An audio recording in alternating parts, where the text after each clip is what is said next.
Ya, Assalamualaikum warahmatullahi wabarakatuh. Eh, Mahasiswa sekalian, senang rasanya saya kali ini dapat berjumpa dengan kalian kembali di mata kuliah kita, Ilmu Pengetahuan Bumi dan Antariksa. Tema kita kali ini adalah tentang mineral, ya. Suatu istilah yang mungkin sering kalian dengar dalam kehidupan sehari-hari, baik melalui bacaan, melalui media video ataupun melalui iklan misalnya. Tapi mungkin masih banyak yang belum benar-benar memahami apa yang dimaksud dengan mineral. Nah, karena mineral berkaitan erat dengan struktur permukaan bumi, maka kali ini di mata kuliah kita ini kita akan membahas lebih dalam mengenai mineral.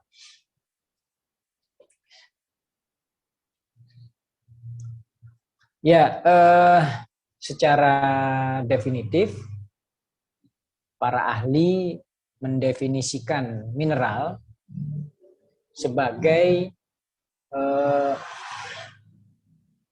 bahan atau materi yang bersifat padat dan anorganik, ya. Jadi semua material di sekitar kita di permukaan bumi ini atau bahkan di alam yang bersifat padat dan anorganik itu disebut mineral. Jadi misalnya batu, jika batu tersebut tidak berasal dari bahan tidak berasal dari makhluk hidup sebelumnya, maka itu disebut mineral. Saya ulangi, anorganik itu berarti bahan tersebut tidak berasal dari tubuh makhluk hidup, baik itu tumbuhan maupun hewan. Itu ya. Jadi saya ulangi lagi agar lebih jelas apa yang maksud dengan mineral. Mineral adalah semua material yang bersifat padat dan anorganik. Anorganik artinya dia tidak berasal dari makhluk hidup sebelumnya. Mineral memiliki makna atau arti yang mirip dengan batu, ya. Tapi sebenarnya kedua kata ini memiliki perbedaan, ya. Jadi yang dimaksud dengan batu adalah gabungan dari dua atau lebih mineral, ya. Jadi batu adalah gabungan dari mineral-mineral di dalamnya. Nah, namun dalam pembicaraan sehari-hari, umumnya masyarakat tidak berbicara tentang mineral, tapi berbicara tentang batu. Sehingga banyak dari anggota masyarakat yang tidak mengenal mineral. Padahal ya mineral itu bagian-bagian dari batu, bagian-bagian yang menyusun sebuah batu. Itu ya. Ada banyak sekali mineral yang ada di permukaan bumi. Para ahli meneliti dan mencoba mengidentifikasi, ternyata ada ribuan mineral yang menyusun batu-batu yang ada di sekitar kita, yang ada di permukaan bumi. Ada sekitar 4.000 mineral. Bayangkan, banyak sekali ya. Namun dari sekian atau dari ribuan mineral tersebut, hanya ada beberapa mineral yang dominan atau porsinya paling banyak menyusun batu-batu di permukaan bumi. Nah, beberapa di antaranya adalah mineral silikat yang merupakan perpaduan antara silikon dan oksigen. Kemudian ada mineral karbonat yang merupakan perpaduan antara karbon dan oksigen. Berikutnya ada mineral gipsum dan mineral garam. Ya, selain berdasarkan mineral-mineral yang menyusunnya, para ahli juga membedakan batu berdasarkan bagaimana batu itu terbentuk. Sehingga dari situ para ahli bisa memberitahu kita melalui penelitian-penelitian mereka bagaimana asal atau pembentukan dari batuan tersebut. Nah, para ahli menggolongkan batu berdasarkan asalnya menjadi 3 kelompok. Yang pertama adalah batuan beku, ya. seperti namanya, batuan beku ini adalah berasal dari magma atau cairan panas di dalam bumi yang keluar biasanya melalui peristiwa letusan gunung berapi, yang kemudian magma itu keluar bertemu dengan udara yang dingin, akhirnya membeku, mengeras menjadi batu. Jadi itulah yang dimaksud dengan batuan beku. Ada batuan beku yang berada benar-benar di permukaan bumi, tapi ada batuan beku yang merupakan magma yang tidak sanggup keluar, tetapi merembes hanya ke sela-sela lapisan-lapisan batuan di dalam bumi. Dia membekunya di sana, akhirnya menjadi batuan beku yang berada di dalam bumi. Kelompok batuan yang kedua adalah batuan sedimen. Batuan sedimen ini berasal dari batu-batu yang lain, terutama batuan beku yang tergerus oleh erosi, oleh cuaca, ya, oleh peristiwa-peristiwa alam yang lain, sehingga hancur menjadi serpihan-serpihan dan kemudian dibawa ke tempat lain, baik oleh angin misalnya, atau oleh air, oleh tenaga alam yang lain, dan kemudian berkumpul di tempat yang lain, mengendap, membentuk lapisan-lapisan untuk waktu yang sangat lama, misalnya ribuan hingga jutaan tahun, sehingga akhirnya mengeras dan menjadi batu, ya. Disebut dengan batuan sedimen.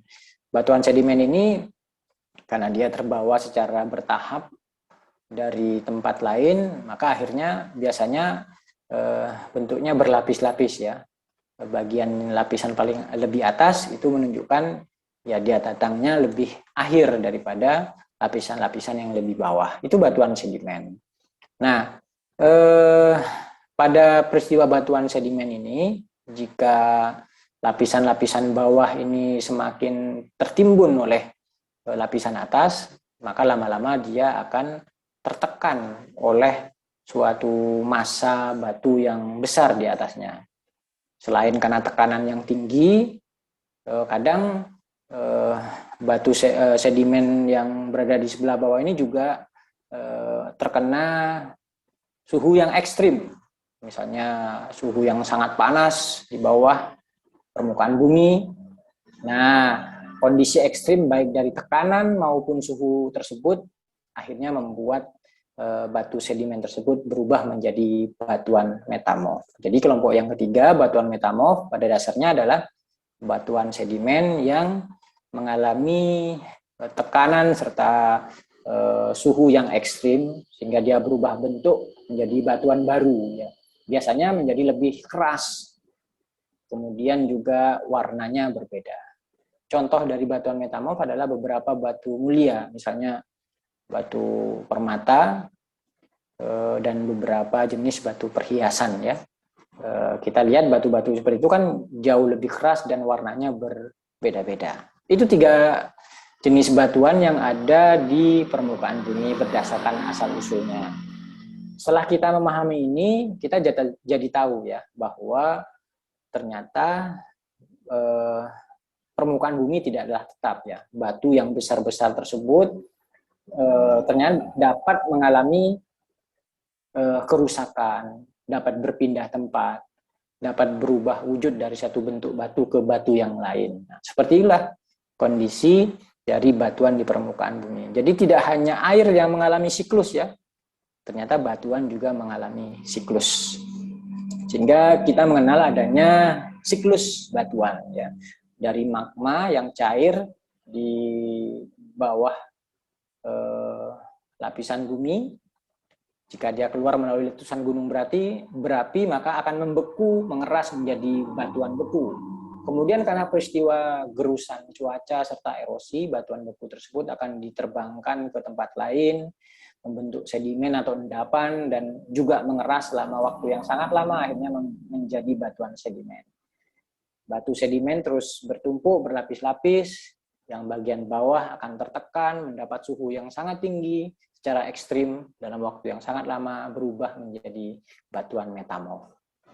Jika dia terus tertekan dan semakin dekat ke bagian dasar dari lapisan kerak bumi dan bersentuhan dengan magma, maka batu-batu tersebut dapat melebur kembali menjadi magma. Ya. Untuk kemudian nanti siklus itu berulang lagi, magma akan mencari jalan keluar dan mengalami pembekuan sehingga menjadi batuan beku. Begitulah siklus dari batuan. Dari sini saya berharap para mahasiswa sekalian menjadi lebih sedikit terbuka pikirannya ya, bahwa alam yang kita tinggali ini begitu dinamis ya. Sesuatu yang nampak keras dan tidak bergerak, ternyata mereka juga mengalami perpindahan, mengalami perubahan, serta bahkan sebuah siklus ya. Jadi berasal dari magma yang sangat panas menjadi batu yang membeku, mengeras, akhirnya juga berubah karena pengaruh cuaca, berpindah ke tempat lain hingga nanti akan kembali menjadi magma. Sebuah penjelasan yang tentu saja sangat menarik. Saya berharap membuat kita lebih bersemangat untuk mempelajari alam di sekitar kita. Setelah ini akan ada sesi diskusi. Saya persilahkan kalian untuk mungkin ada pertanyaan-pertanyaan. Mari kita bangun sebuah diskusi. Jika mampu saya jawab, akan saya jawab. Tapi jika belum, mungkin kita sama-sama eksplorasi pustaka untuk mencari jawaban-jawabannya. Terima kasih atas perhatiannya.